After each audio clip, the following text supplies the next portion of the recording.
politique. Marine Tondelier, bonjour. Bonjour. Vous êtes secrétaire nationale d'Europe Écologie Les Verts. Merci d'être avec nous aujourd'hui. On va parler de la mort de ce cycliste de 27 ans à Paris, dans le 8e arrondissement, qu'on appelle les Beaux Quartiers, et qui suscite l'indignation et l'émotion. Des minutes de silence ont été organisées dans plusieurs villes hier. Le drame a eu lieu après une altercation avec un conducteur de SUV qui a renversé et écrasé le cycliste, selon les éléments de l'enquête. Le propriétaire de la voiture a été mis en examen pour meurtre et écroué. Le ministre des Transports va recevoir demain des associations de défense des cyclistes. Quel engagement en attendez-vous ? Eh bien, il faut que les moyens soient mis. C'est aussi simple que ça. Personne ne devrait mourir à 27 ans. Ça n'est pas un âge pour mourir. Les moyens, c'est-à-dire ? Et on devrait encore moins mourir parce qu'on a fait du vélo. Les moyens ? Vous savez, en 2022, Elisabeth Borne a décidé de faire un grand plan vélo et marche. Elle avait dit entre 2023 et 2027, chaque année, il y aura 250 millions pour des aménagements pour le vélo et la marche en France. Savez-vous combien d'euros ont été mis sur cette ligne cette année en 2024 ? 0. Donc c'est ça que vous attendez comme engagement. Une promesse d'il y a 2 ans. Vous entendez ? Il y a vous attendez 400 collectivités qui avaient signalé leur intérêt, qui ont commencé des projets, des équipes ont travaillé localement. Tout est en stand-by parce qu'il y avait 0 € en 2024. Pour 2025, savez-vous combien de budget prévoit ? 0 à nouveau. Donc c'est ce que vous attendez comme engagement ? Mais évidemment, parce qu'on voit bien que 50% des Français disent qu'ils pourraient faire du vélo s'ils se sentaient en sécurité. La réalité, c'est que dans beaucoup d'endroits en France, que ce soit dans les ruralités, parce qu'on voit bien quand on est sur des départementales, des routes régionales, que c'est dangereux, que sur en ville, je pense qu'on n'est pas rassuré quand on fait du vélo. Et qu'on a ce culte de la voiture. On a des fois des gens qui achètent des voitures qui sont faites pour traverser le Kenya et qui s'en servent pour aller d'un arrondissement à un autre de Paris. C'est pas justement, acceptable. Marie Tondelier, un autre débat surgit. Faut-il interdire les SUV en ville ? Mais je pense qu'on a une vraie réflexion à voir. Vous savez, les SUV aujourd'hui, ça veut tout dire et rien dire. Une Renault Capture, ça veut tout dire et rien dire. Non, mais une Renault Capture de 1,2 tonne, c'est considéré comme un SUV.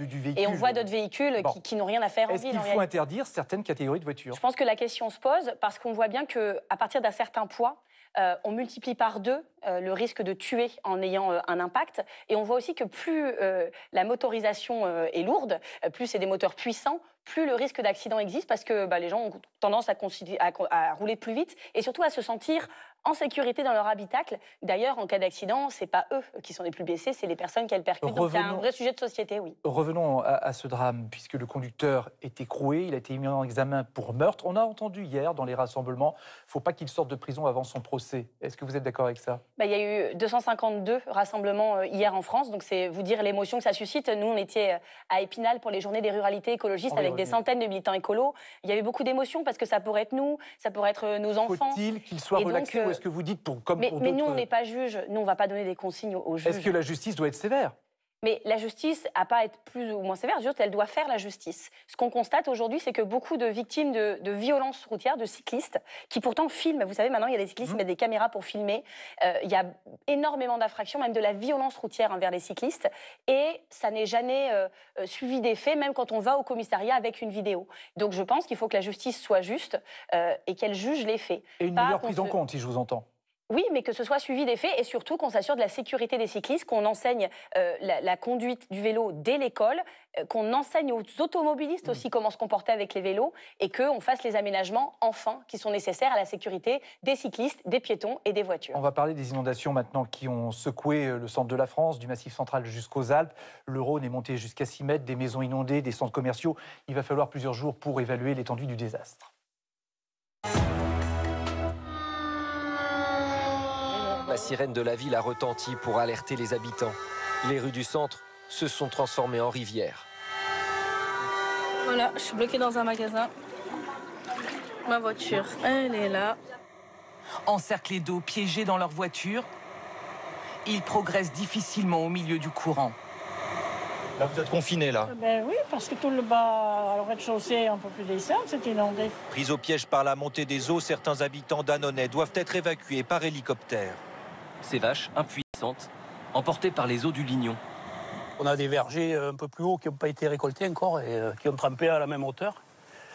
Et tout ce qui a été trempé est perdu, quoi. La préfecture a tout fermé, la circulation des trains est stoppée. L'eau a envahi la chaussée dans les 2 sens, interrompant le trafic entre Lyon et Saint-Étienne. Les portes, elles font 2 mètres, il y a 20 cm, c'est monté à 1,80 m. Là, on va repartir à zéro. On va recommencer. De toute façon, ça ne redémarrera plus, donc elle va sûrement finir à la casse. Dans les communes concernées par cette épisode Cévenol, la loi sur les catastrophes naturelles puisse être actionnée, l'indemnisation puisse être mise en œuvre pour les personnes touchées. En fait, on attend malheureusement, je crois, une deuxième vague, donc on essaie de limiter les dégâts pour la prochaine fois. C'est donc un épisode inédit par son ampleur et qui est sans doute une expression du dérèglement climatique. J'y comprends plus rien là. Hein. C'est la deuxième fois, nous. Hein. En troisième fois. C'est la deuxième fois. Troisième. 2003, 2008 et puis maintenant. Marine Tondelier, imaginez, vous êtes aujourd'hui ministre de la Transition écologique. Ça se pourrait, hein, puisqu'après tout, le nouveau Front Populaire... Pas dans ce gouvernement, non. Ok, non, dans un autre. Pour les raisons qu'on va expliquer. Un gouvernement du nouveau Front Populaire. Imaginons. Bon, bref, ça peut arriver. Quelles mesures vous prendriez, vous ? Déjà, il faut quand même comprendre qu'on est arrivé là, c'est pas juste des catastrophes naturelles. Oui, les précipitations ou le changement climatique, c'est naturel, mais les inondations ont aussi lieu parce qu'on est dans une société du drainage où depuis des années, des siècles, on a voulu forcer des cours d'eau, les canaliser, les bétonner, et que c'est l'artificialisation des sols et des cours d'eau qui amène aujourd'hui au fait que comme l'eau s'infiltre moins, l'été, il y a plus de sécheresse, et quand il y a de fortes précipitations, l'eau s'infiltre pas, elle ruisselle. Il faut quand même le préciser. C'est des choix, c'est pas juste la nature, l'ennemi, c'est les choix humains. Je pense que premièrement, en termes d'assurance, il faut une assurance sinistre publique. Moi, j'ai suivi beaucoup de sinistrés à Saint-Omer. C'est pas normal.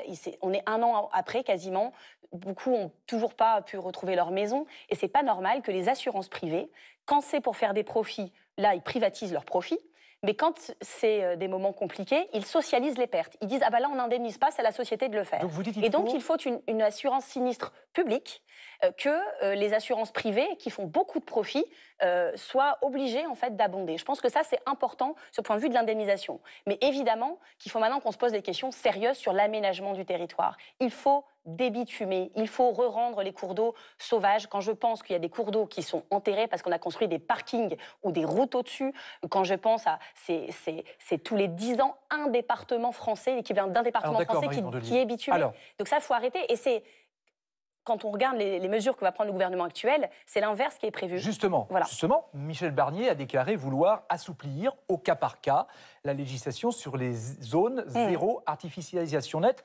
Mais alors, les élus locaux, j'en ai entendu un l'autre jour, disaient « Moi, je ne comprends pas. D'un côté, on me dit « Il ne faut pas que je construise sur certaines terres », mais de l'autre, on me dit « Il faut faire du logement ». Moi, je comprends très bien. On fait quoi ? C'est qu'on est dans une société qui a du mal à voir le risque, il y a un déni autour du risque, et là, on risque de se réveiller progressivement, brutalement. Il faut changer. Il fait quoi ? Il construit des logements ? Il faut changer notre conversation avec la nature. Il faut changer notre manière d'être au monde. Il faut arrêter de faire comme si on trouverait toujours des solutions techniques. C'est pas vrai, on arrive à la limite de ça. Et donc, oui, par exemple, il faut remettre des haies qui empêchent l'érosion sur les berges des rivières. C'est des choses qui coûtent un peu d'argent. Il faut adapter nos territoires aussi au changement climatique. Et vous savez ce qui se passe, je reviens toujours sur le budget, le fonds vert qui a été mis en place par Elisabeth Borne il y a très peu de temps, en 2023 également, il baisse cette année de 60%. C'est 1,5 milliard en moins pour les collectivités pour faire ce genre d'aménagement. Vous regrettez beaucoup Elisabeth Borne, ça fait 2 fois que vous la citez. J'avais dit sur ce plateau que pour moi, c'était une forme de dernier rempart. Elle était loin d'être écologiste, mais sur certains sujets, elle a tenté de faire des choses. Et quand je vois à quelle vitesse les promesses s'envolent en politique, je suis extrêmement inquiète. De ce fait.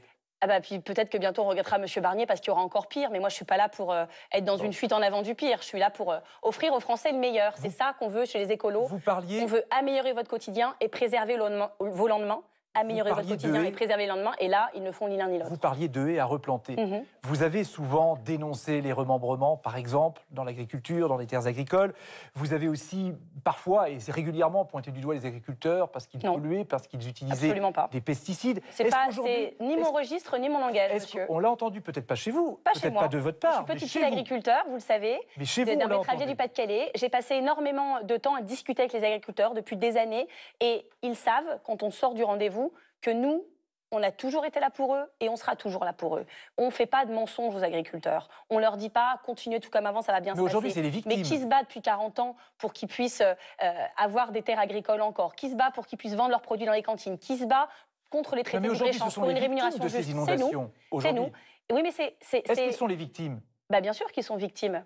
Bien sûr qu'ils sont victimes. Moi, je vous dis, à Saint-Omer, il y a des champs qui ne peuvent toujours pas être cultivés près d'un an après. Parce que quand vous avez un sol qui a été complètement inondé, qui est gorgé d'eau, c'est compliqué de remettre un tracteur dessus. Vous avez perdu votre travail de semis. L'hiver, ça a gelé, en plus, immédiatement. Et donc, c'est un an de travail perdu. C'est hyper triste, quoi. Vous parliez tout à l'heure du fonds vert, dont la somme va être réduite. Il y a aussi la réforme de MaPrimeRénov', la rénovation thermique des bâtiments.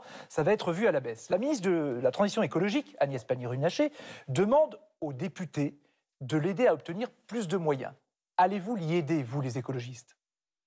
C'est ça le pire. On n'a pas voulu qu'on soit au gouvernement. Monsieur Barnier s'est appuyé sur une majorité quand même très baroque, puisqu'il dépend du bon vouloir du Rassemblement national. Il faut quand même le dire aux personnes qui nous écoutent. Ceux qui ne sont pas contents du gouvernement Barnier parce qu'ils voulaient plus de mesures sociales, c'est Marine Le Pen qui les en a privés. Beaucoup d'électeurs de Marine Le Pen disaient avec eux, notre vie sera mieux parce que, je sais pas quoi, elle va nous aider. Bon, c'était très hypocrite de sa part pour des raisons électoralistes, parce qu'elle veut en 2027 être élue et donc elle veut que les gens aillent de plus en plus mal parce que plus ils vont mal, plus ils votent pour elle. Elle les a privés d'un Premier ministre qui aurait fait le SMIC à 1 600 €, l'abrogation des retraites, etc. Alors, nous en sommes là. Madame Pannier-Runacher, Agnès Pannier-Runacher dit aidez-moi. Elle a fait le choix d'aller dans ce gouvernement. Vous n'allez pas l'aider. Ces budgets de l'environnement, on sait depuis le départ que ce sera catastrophique. Le fonds vert, on vient de donner ce chiffre, on sait depuis longtemps quand même. On sait par exemple le plan national d'adaptation au changement climatique, il devait sortir au printemps, il n'est toujours pas sorti, le numéro 3. Ça fait, il est reporté, donc, reporté. Ce que je ne comprends pas, c'est qu'elle lance l'alarme le jour des inondations. Parce que si c'est le jour des inondations qu'elle s'inquiète de son budget, ouais, j'ai un problème. Parce qu'elle le sait quand même depuis qu'elle est ministre que le budget va être terrible. Ce qu'elle dit quand même, c'est si je n'ai pas les moyens, je ne exclue pas. Retenez-moi ou je fais un malheur. Voilà. Est-ce que vous lui dites carrément aujourd'hui, vaut mieux démissionner maintenant? C'est elle qui décide. Quel conseil vous lui donnez? Elle s'est embarquée toute seule dans cette aventure. Donc nous, on regarde, on est terrifiés par ça, mais c'est même pas un sujet de politique politicienne, c'est un sujet d'habitabilité de la planète. Et donc, elle s'est mise dans un gouvernement où tout le monde s'en fiche. Où vous savez, on a parlé de réarmement démocratique, démographique, etc. C'est l'écologie qui se prend la balle à la fin, tout le temps avec eux. Elle s'est mise dans la nasse, c'est ça que Les 1 milliard de coupes sur MaPrimeRénov', il y a eu la même chose de fait par décret au printemps. Elle le savait, ça, quand même. Elle était dans ce gouvernement. Vous l'avez entendu hurler à l'époque? Non. Et donc, quand on est ministre et qu'on laisse faire, après, ça se prolonge. Donc, il faut une rupture dans les politiques qui sont menées pour la justice sociale. Ça serait un coup. Mais pourquoi faire? Je sais pas, mais ça serait Ce qui aurait été un coup, vous savez, c'est qu'elle réagisse et tous ses petits copains au moment où ils ont choisi de faire un gouvernement Barnier avec la droite très très à droite, des ennemis officiels de l'environnement qu'ils ont mis à l'agriculture, au transport, dans tous les ministères qui auraient pu faire un peu d'effet. Et donc, ils se sont mis eux-mêmes dans cette impasse. Le moment où il fallait agir, c'était cet été. On ne les a pas entendus. Marine Nous y sommes. Depuis votre accession à la tête d'Europe Écologie Verts il y a bientôt 2 ans, votre ambition, c'est d'ancrer les écologistes dans le paysage politique en passant par le nouveau Front populaire. C'est de sauver l'habitabilité de la planète. Mais là, on parle politique. Oui. Quand le nouveau Front populaire fait sa photo de famille, on ne voit qu'elle, et c'est fait exprès. Marine Tondelier a les codes de son époque, visible, efficace. Bonjour tout le monde, on sort de la conférence, la salle se vide. Rejoignez les écologistes Sciences Po, il y a plein de trucs à faire et je reviendrai vous voir, promis. Devant les étudiants de Sciences Po, elle aime raconter son combat chez elle, dans la circonscription de Marine Le Pen contre le RN. Moi j'ai fait l'école de la street, j'ai appris la politique à Hénin-Beaumont. Donc moi j'ai appris à me défendre, quoi. Elle tape aussi dans l'œil du magazine américain Time et entre dans son top 100 des personnalités de 2024. Une année où 2 événements vont lui donner des ailes. Le même soir, la victoire écrasante de Jordan Bardella aux européennes et la dissolution de l'Assemblée nationale décidée par Emmanuel Macron. En quelques jours, Marine Tondelier s'invente trait d'union de la gauche. Pendant les européennes, je suis la seule à avoir discuté avec tout le monde, à aller déjeuner avec Jean-Luc Mélenchon, à aller petit déjeuner avec François Hollande, à aller voir les Insoumis, les communistes, les socialistes, François Ruffin, Clémentine Autain. Tout le temps, j'étais en lien avec tout le monde. Au siège des Verts, fumée blanche et veste verte apparaissent au balcon. Le NFP se lance à l'assaut des législatives anticipées. Nous l'avons fait, nous avons réussi à nous mettre d'accord sur... Et 2 tours de scrutin plus tard, la nouvelle coalition finit en tête. Ce soir, nous avons gagné. Et je le dis clairement, on sait pourquoi, on sait grâce à qui, et on sait comment. Mais Marine Tondelier ne savait pas alors que le républicain Michel Barnier serait choisi comme Premier ministre et qu'il n'aurait pas de majorité pour gouverner. La patronne des écolos a alors repris son uniforme vert pour aller sur le terrain, cette semaine en soutien aux employés de Sanofi en grève. Pour moi, le problème n'est pas un fonds de pension américain ou français, c'est en partie oui, mais pas totalement. Et donc, l'État français devrait s'opposer, grâce à ce décret Montebourg, au rachat. Et toujours en tenue de combat, plutôt délavée ce jour-là, Marie Tondelier sort de Matignon. L'influenceuse des Verts parle à tout le monde, même au Premier ministre. On ne peut pas dire que ce soit notre Premier ministre, tout le monde a bien compris, je ne vous refais pas tout le film, mais il a aussi quand même bien compris que c'était sur nous qu'il allait devoir s'appuyer pour faire passer ces quelques minuscules propositions de recettes supplémentaires. Marine Tondelier, vous êtes les seuls au Nouveau Front Populaire à aller... Je n'avais pas vu les images de la sortie de Matignon qui sont assez apocalyptiques, je dois dire. C'est la vie. C'est en tout cas, vous êtes les seuls au Nouveau Front Populaire à aller rencontrer Michel Barnier. Est-ce que vous ne croyez pas que ça risque de faire grincer des dents à gauche? Ça n'a pas été le cas. Quel jeu vous jouez? Ça n'a pas été le cas. On joue un jeu très simple, celui de l'opposition, évidemment. Mais nous avons des désaccords et nous voulons en parler avec le Premier ministre. Parce que le pire qui pourrait arriver, c'est d'avoir des désaccords et d'être en plus dans l'incommunicabilité, de ne pas être capable de se le dire, de mettre des mots dessus, de se regarder dans les yeux. Vous dites après, avant, je n'aiderai pas Agnès Pannier-Runacher, je n'aiderai pas... Non, parce qu'on est... Donc rien ne va changer. Attendez, de fait, les seuls qui sont prêts à voter des mesures qui vont augmenter les crédits du budget d'écologie, c'est nous. Quand on voyait M. Barnier nous expliquer à quel point il était en détresse sur ces recettes supplémentaires à voter et nous demander si on serait bien là pour les voter, oui, on sera là pour les voter. C'est une forme d'ailleurs de victoire idéologique. Après 7 ans, nous expliquer qu'il faut toujours moins d'impôts, moins d'impôts, moins d'impôts, surtout pour les plus riches. Donc vous êtes Monsieur Barnier lui-même se rend à l'évidence que le macronisme, ça ne marchait pas. Vous êtes prête à voter certaines mesures du budget présenté par le gouvernement? Les mesures qui vont dans le sens de notre programme, c'est assez évident. Par exemple, le fait de taxer un peu plus les plus riches, même si c'est une micro-avancée, une micro-taxe et qu'elle est temporaire, alors que les baisses de dépenses, elles, sont pour tout le monde et pour tout le temps. C'est insuffisant, mais c'est un tout premier début que forcément on encouragera. Et que ce qu'on a dit à M. Barnier, c'est qu'on l'encouragerait même plus que sa propre pseudo-majorité, qui n'est d'accord sur rien. Et au final... Je vous dis quand même, ils ont passé des semaines et des semaines à se mettre d'accord sur qui, à faire un gouvernement, mais ils ont oublié de se mettre d'accord sur pourquoi faire. Et donc ils débattent entre eux dans les médias sur est-ce qu'il faut augmenter les impôts ou pas. C'est tellement pas sérieux. Donc certaines mesures, tellement pas sérieux, c'est tellement amateur. Ils sont d'accord sur rien entre eux. Vous pourriez voter certains aspects, certaines mesures. À la fin, il y a un vote final du budget. Les écologistes le voteront ou pas? Ça dépendra de ce qu'il y a dedans. Mais vous savez que déjà, vous pourriez vous abstenir. Il y a très peu de chances que ce soit un budget qui nous convienne. Mais vous voyez bien qu'en plus, c'est même pas sûr qu'il y ait un vote final. Ça va se terminer par un 49-3. Ils l'ont déjà annoncé. C'est-à-dire qu'on a un gouvernement illégitime qui, en plus, va devoir utiliser le 49-3 pour faire passer en force des mesures que leurs propres députés ne veulent pas voter. Donc je veux bien tout ce que vous voulez, mais ça ne va pas en plus être de ma faute. Je suis assez concernée du spectacle qui est donné aux Français, parce que franchement, un gouvernement qui soi-disant est sérieux, qui n'est même pas d'accord entre eux sur s'il faut augmenter les impôts ou pas, franchement, je suis perplexe. En tout cas, depuis le Nouveau Front Populaire, il y en a une avec laquelle vous êtes inséparables depuis plusieurs mois, c'est Lucie Casté. Hier encore, à Épinal, lors d'une rencontre sur la ruralité, et Lucie Casté a annoncé qu'elle ne sera pas candidate dans l'Isère où un siège de député s'est libéré. Le regrettez-vous? Oui. Oui, parce que j'aurais, je pense, comme beaucoup de Françaises et de Français, aimé voir Lucie Casté à l'Assemblée. Je pense que le Nouveau Front Populaire, c'est 4 forces politiques et c'est aussi la société civile. C'est pour ça qu'on avait fait ce choix de Premier ministre et c'est pour ça que je pense que ça aurait été bien de voir Lucie Casté entrer. Elle dit les conditions ne sont pas réunies. La faute à qui? Je pense que tout le monde a compris. Madame Casté, c'est une circonscription qui appartient à la France insoumise, dans l'accord qu'on a fait. Le candidat qui a été élu démissionne de son poste de député pour des raisons pour lesquelles, oui, je pense qu'il fallait qu'il démissionne. Et donc, on retrouve avec une circonscription gagnable, libre. Comme plein de Français, comme plein de politiques, on s'est dit il faut que Lucie Casté y aille. Elle-même avait envie, elle aurait fait une super candidate et une super députée sur un sujet comme les services publics où on a franchement besoin de faire entendre de la voix. Ce qui se passe, c'est qu'on nous dit comme c'est une circo insoumise, elle doit siéger au groupe insoumis. Lucie Casté aurait donc été députée insoumise. C'est l'étiquette qu'on voulait lui coller. C'est pas juste elle qui veut pas, c'est que c'est pas ça le Nouveau Front Populaire. C'est pas ça Lucie Casté qui est autre chose. Donc si je comprends bien, vous en voulez à la France insoumise? C'est pas mon registre, mais elle avait 4 choix. Elle avait le choix entre dire oui, je suis députée insoumise. Je pense que c'était pas bien pour le NFP. Elle avait le choix entre... Il y a des gens qui me disent pourquoi tu dis pas oui, puis après, à la fin tu le fais pas. C'est pas une menteuse. Elle a mon soutien là-dessus. Elle aurait pu dire écoutez, j'en ai marre de vos discussions, je me présente toute seule et puis qui même me suivent. Ça aurait été une forme de braquage qui aurait aussi nui à l'unité du NFP. Donc elle fait le choix courageux, digne et très classe, je le dis, de dire écoutez, les conditions ne sont pas réunies.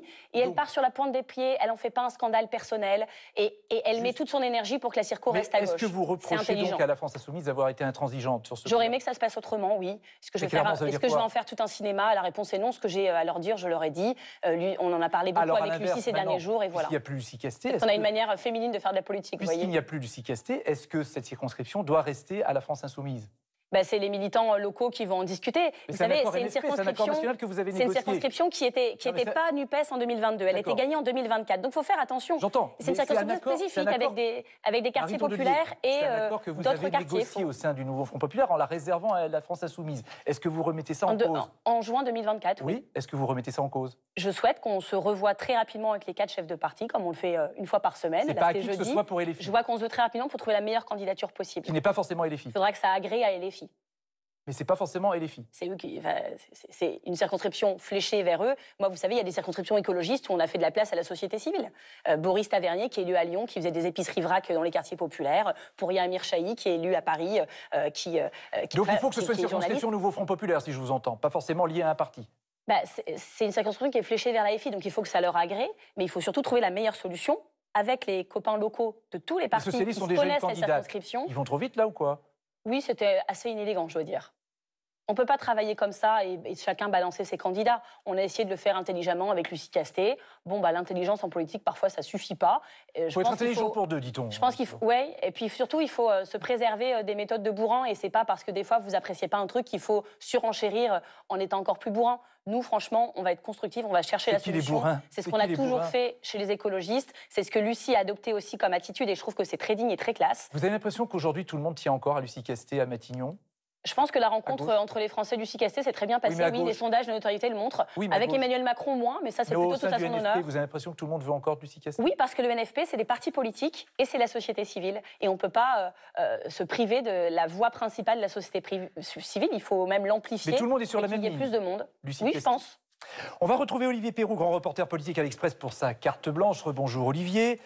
Rouge, rose, vert, ça donne une idée des nuances au sein du NFP, du Nouveau Front Populaire. Oui. Bonjour Marine Tondelier. Alors on vient d'en parler assez longuement. Vous avez largement œuvré à la création du Nouveau Front Populaire après les élections européennes, qui, il faut le dire, n'étaient pas très fameuses, quasi catastrophiques pour vous, les écologistes.